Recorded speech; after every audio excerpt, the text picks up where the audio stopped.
Packages. Now what we're going to do is turn our attention to understanding how Java groups classes together in what are called packages. Believe it or not, we've been really working with them for a while now. It's almost impossible to do anything in Java without using a package. So the first thing I want to start doing is understanding just what a package is all about. And then I want to start taking a look at how I can create my own package, and then what are we actually doing when we're importing packages? So let's go ahead and kind of revisit about what packages are all about and some of the packages that we've been using with the Java language. The entire Java API is organized into packages. Let me go ahead and open up my Java documentation, and let's just kind of review some of the main packages that we've been using for a while now. The most fundamental package is called java.lang. So I'm going to go into my Java and API language, and then we're going to go into Java 2 platform specification. All right. And here we can see we're at the main page, right? The index.html. Up in the top right, or top left corner, that is, you can see we have all classes, and then we have packages, java.applet, java.awt, java.awt.color, and then we've got down here java.lang. Over here in the main frame here, we can see we have a nice little explanation of what those packages are. And again, the most important package is java.lang. That is where all of the fundamental, the core design, the core classes used to write Java applications exist. And see if you remember what the main class is that every class in Java inherits from is java.lang.object. And java.lang.object is a class that is found in the java.lang package. Okay. Yes, some people might be seeing that there's actually a package class too, java.lang.package. You're absolutely right. So we've been using these for a while now. So what I want to do is let's see the benefit of using packages by using some classes without specifying the package, and let's see what we get. Okay, let's get a little bit of practice utilizing packages. To start, let's kind of revisit with an old class that we've been using for a while now. And let's write an application that does some configuring and testing of the date class in order just to print out the current date to the standard output, the command prompt. So I'm going to create a class, public class, and I'm going to call it date test. And let me go ahead and save that as date test.java. So C Java packages, and we'll call that date test.java. All right, now let's go ahead and put in our famous main method, public static void main string. If you recall, string is an array, or args rather, is an array of strings. And I'm going to say date today equals a new date system.out.println today.toString. Nothing too complicated going on here. But is there? Let's see. I'm going to save that. And let's jump out into the command prompt. And we'll go into my Java packages directory. And in there we'll see I've got a date test.java. I'm going to compile it. javac date test.java. Now we're going to get some errors. And you're going to see, in fact, that the compiler is complaining about that it has no clue about what a certain symbol is. Particularly, it doesn't know about the date class. It has no clue about it. It doesn't know where it is when we're going to instantiate it. You see here the little pointer is pointing to when we're declaring the data type today of type date. It goes, what is date? I don't know about that. And it's also complaining in a second place. Okay, so notice that it's complaining about the where we're specifying this data type. It's also complaining about the constructor. It can't find the location of the constructor. Now, by default, it looks in the current path or the current directory first. So there is no date.class file inside, or there isn't a class file that contains the date class inside of the current directory. So what do we do? Well, there's a couple of things that we can do. Let's hop out to the Java documentation and recall that the the date class rather lives in a package called java.util. So I click on java.util, and then down here it'll bring up all the classes inside of java.util. And there it is. There's the date class. So the first thing that I can do to remedy this situation is I can fully qualify the class name in the declaration here by specifying the package. I also do that with the constructor, java.util.date. So I specify that here, and I specify it here. Recall that the compiler was complaining about this in two areas. The first one on line 5 here, where it was complaining about this part where we're declaring today as type date. You could see that little angle caret there. The second place that the compiler was complaining about it was here when we were calling the constructor. So now that I've gone ahead and made that little change, what I can do is recompile. So let's go into the command prompt and redo javac date test.java, and we should get our command prompt back just like that, meaning we compiled successfully. All right, that is one way of specifying a package by fully qualifying the path all the time. Now, that could become a little bit tedious. So let's take a look at another way of doing this. Same exact thing. The other thing I can do to remedy this, instead of specifying every single time I want to declare a variable of a certain type by specifying the fully qualified name, including the package, is I can use an import statement. The import statement goes right above class declaration, and we've been using this for a while now, but now you're going to start to see what in fact we've been doing. I could say import java.util.date. By saying java.util.date, I'm making a reference, if you will, to the date class in the java.util package. And now I could come back here and I can say date today equals a new date. And the reason why I can do that is because I've specified utilizing the import statement. So now if I do javac, and I could just do star.java because that will hit all of the Java files in this directory, of which there's only one. You can see date test.java. It compiled, no problem. Okay, now what I want to do is kind of continue along this route using another class inside of java.util package. There's a special class called the vector, which is a collection class. It's like an array. And I'm going to say vector vec equals a new vector. Now, I'm going to save this and I'm going to compile it because I want to show a little example of what's going to be kind of going on here. I'm expecting an error. The error I got was exactly what I expected in terms of I can't understand what a vector is, or I can't instantiate it using the vector constructor. Now the question I'm hoping to raise is, why did that happen? Because you imported java.util.date. Well, that's kind of the answer. You see, I only made a reference to java.util.date.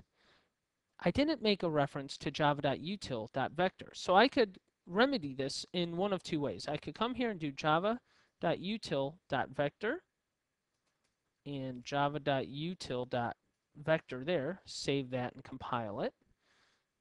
And let's recompile that.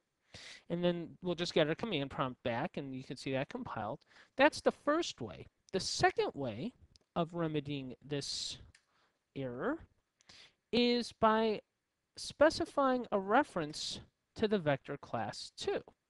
Import java.util.vector. If I can get that down, save that, revisit our command prompt, and go ahead and compile that. We get our command prompt back, and you can see that's working. Now, we haven't been doing that. What we've been doing is, first of all, this can just get real tedious by importing every single class that you want down to the class level. Probably the better fix to do, and the easier thing to do, is just make a reference to all classes in the java.util package by using a wildcard character or the asterisk. Now I have a reference to all of this. So I could say Java, I could say date, I can say vector, and it will go ahead and find these. So let me save that and recompile. And we've been doing this the whole time. The first question that always comes back to me is, does this impair performance of the application? And the answer is not at all. This has nothing to do with performance of the application. This has everything to do with compiling. So the only time in my career that I would specify, or the only time really you have to specify the full path to this, to down to the class level, really is if you have two classes with the same name and they live in two different packages. Which brings me to another good point. You can only have one package with a class name, one class and one package. You can't have two classes with the same name in the same package. You would have to put those in different packages, and then you'd have to say something like, package 1.date, blah, blah, blah, blah, and package 2.vector. Also you'd have to put package 1 and package 2 here, respectively. That is really the only time you'll have to fully qualify the location of a class down to the package level is if you're trying to handle conflicts in names. So it's a really good idea to go ahead and import, java.util.star and take advantage of those wildcard characters. Okay, so now that we see how to use the packages and the import statement to access those packages provided by Java, how do we go about creating our own packages and employing those packages utilizing the import statement in our own Java applications? Well, let's take a look. We've got a couple of things to look at first here. The first thing that we need to understand is there's actually a special syntax for creating your own packages. Now, very easy to do this. Creating your packages is easy. There's one little tricky thing about it, but you're going to use the package statement. And there's some interesting things about the package statement I'll show you here in a few seconds. Then what we're going to do is if we want, and this is a big if here, okay? This isn't a must, but this is an if. So I'm going to mark this as an if.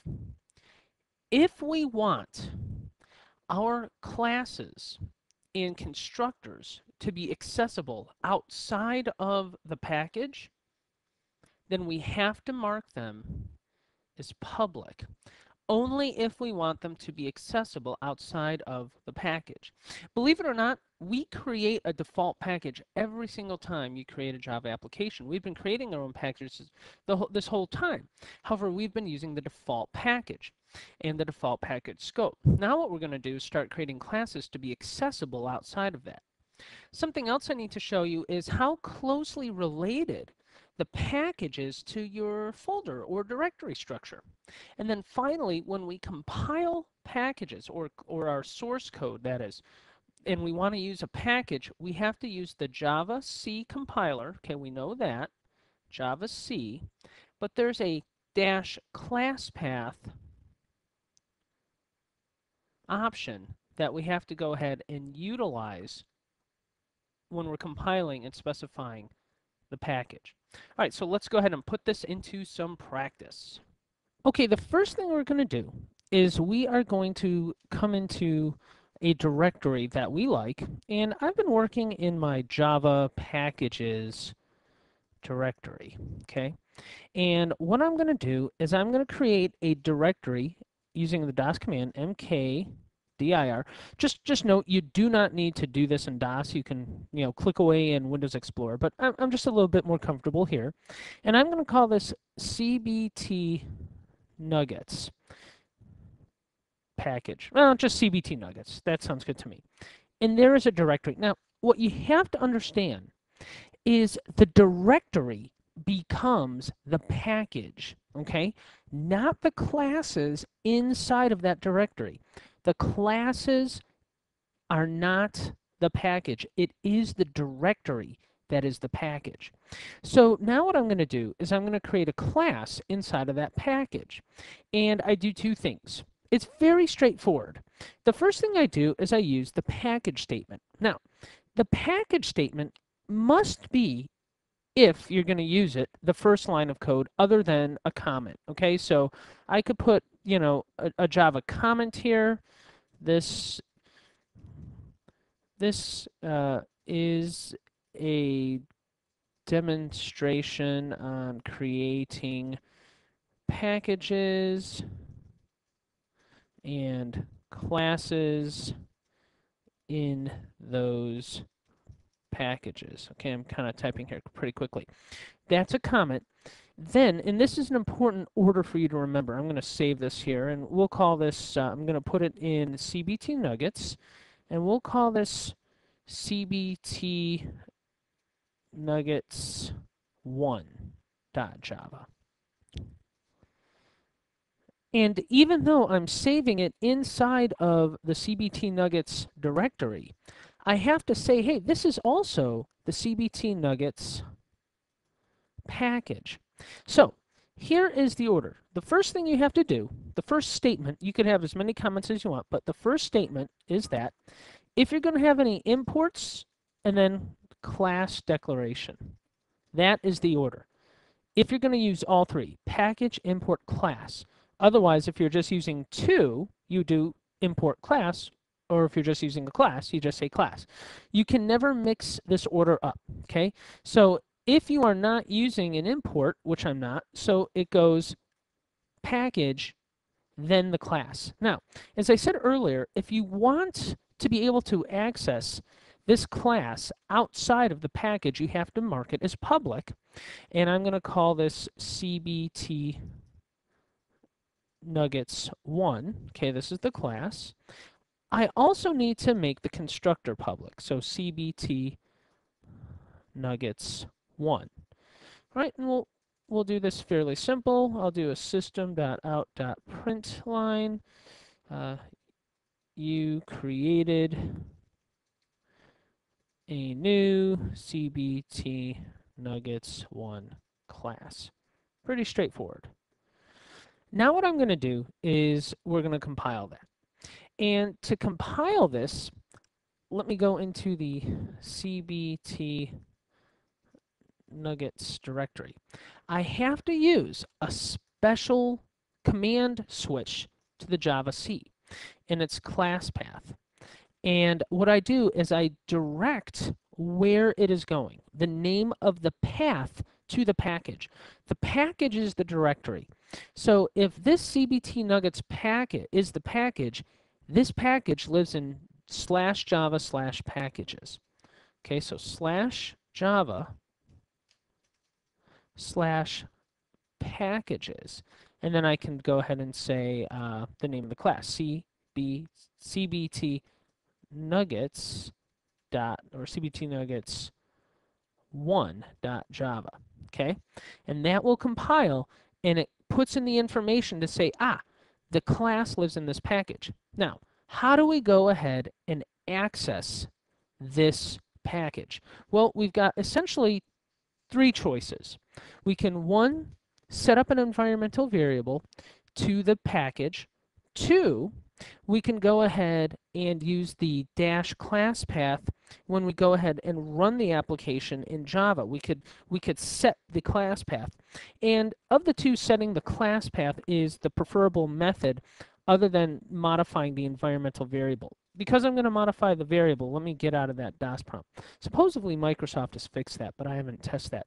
It's a good habit that anytime you change your environmental variables to quit and restart your command prompt. So I'm going to come into here, and I'm going to go to my class path, and I'm going to specify in here that I'm going to put in the C:/Java/packages path, because that is going to be where you can find classes. Okay, so I got that.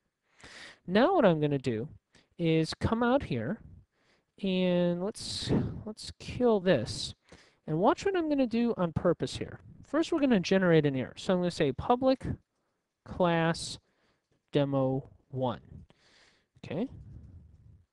And let's save this. Notice where I'm going to save it. I'm going to save it in a different directory other than the CBT Nuggets directory. Let's just save it up here.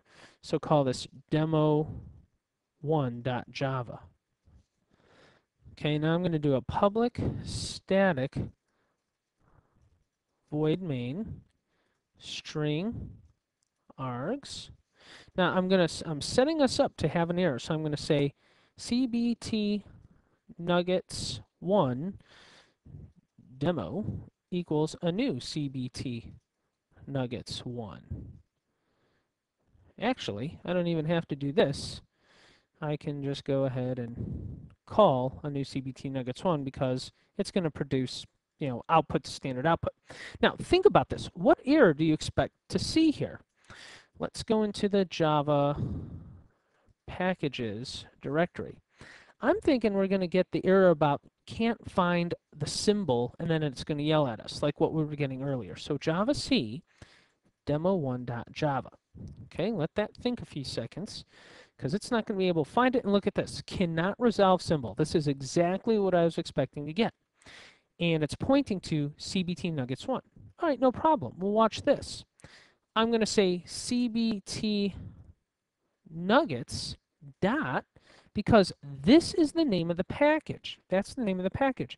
Remember, let's just go into the directory structure here. So run and C:/Java/packages/CBT nuggets. You can see, remember, you got to separate. Yeah, this CBT nuggets, it is a directory, but Java also looks at it as something else called a package. And the C:/Java/packages path points to this package. Okay, so now that I've specified CBT nuggets here, let me go ahead and save this. And let's recompile and see what we get. So Java C demo1, I've specified the package here, and look at that. It compiled. Now I can do Java demo1, and it will run. Hopefully I get something like, you create a new CBT nuggets 1 class. Hurrah. Okay, so that's one way of doing of utilizing this, and that's by setting the class path. Now, believe it or not, setting the class path isn't the preferred method. The preferred method is to say set class every time you go ahead and call an application that needs a different class. And the reason why it's preferred is because you're not permanently altering the class path. Every time you call set path, what it does is it changes temporarily the class path for that command window session. So you would say something like, let's go into packages. You would say set class path, and then you'll say equals the first class path. Always do the local directory, that starts. Then something like C:/Java/packages. Okay, now let's do a Java C demo1.java. Let's see if that compiles. Remember, I took it out of the class path, and you can see it worked. If I just do a class path, so it's actually just say set class path, and I don't say anything, you can see that it's specifying the class path, the temporary class path. Now, again, the period here means the local current directory. Always look in the current directory, and then you can go ahead and look in the subsequent directories to find packages or classes. All right, so that is how to go ahead and utilize those. Now, there's even another cooler way of doing it using something called extensions. And this was a brand new feature that came out with Java 2. And basically, it's a way of having a global access to packages that you create, which is a pretty neat thing to do. And you use something called extensions. And extensions have a .jar or jar file. They're basically Java archive files, and they're stored in a very special directory that was created for us when we installed the JDK called the ext directory. Let's take a look at where the ext directory is. So we installed the JDK, so I'm going to right click on my computer and say explore. And then we'll go into the C drive. And here's our JDK over here. I'm going to switch the view to details. Okay, it is. I like that. And we go into the JDK. And then we're going to go into the JRE, the Java Runtime Environment directory. And once we're in there, we're going to go into the bin directory. I know this is actually buried pretty deep. But here we go. It's in the bin ext, or actually we're going to go into the library directory, and then we go into the ext directory. And these are available to us. Now, what's pretty cool about this is that any classes and packages that we have in the format of the jar archive file that we put in this directory is automatically accessible when we compile or execute our Java programs.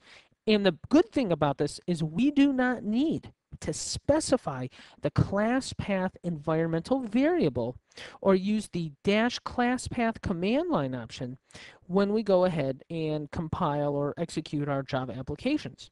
Now, when I go ahead and create my jar file for a particular package, I have to make sure that I put the .class files in the directory structure with the same package name. Okay, I just can't say .class to an archive file. So let's say I want to store my CBT nuggets package in the archive. What I have to do, and again, this is once I've already compiled, I go ahead and I issue a special command, and then I'm going to plop it in there. So let's go back to my command prompt. All right, and go into cd Java packages, and watch this. Jar, okay, Java archive, CVF. Let me do a jar/question, and let's see. C creates the new archive. CV generates verbose output, basically it just tells us what it's doing. And then F, specify the archive file name. So jar CVF, and then we're going to create the jar file. So I'm going to call this CBT nuggets.jar. Okay, that is it. And then what am I specifying? I'm specifying CBT nuggets. These are the class files. Nuggets, there we go, /star.class.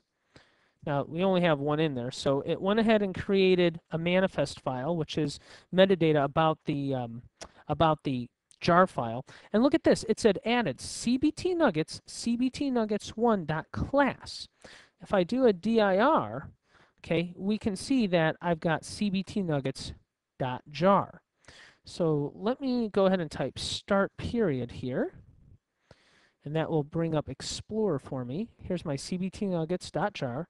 I do a copy, then I'm going to go into here, and I do a paste.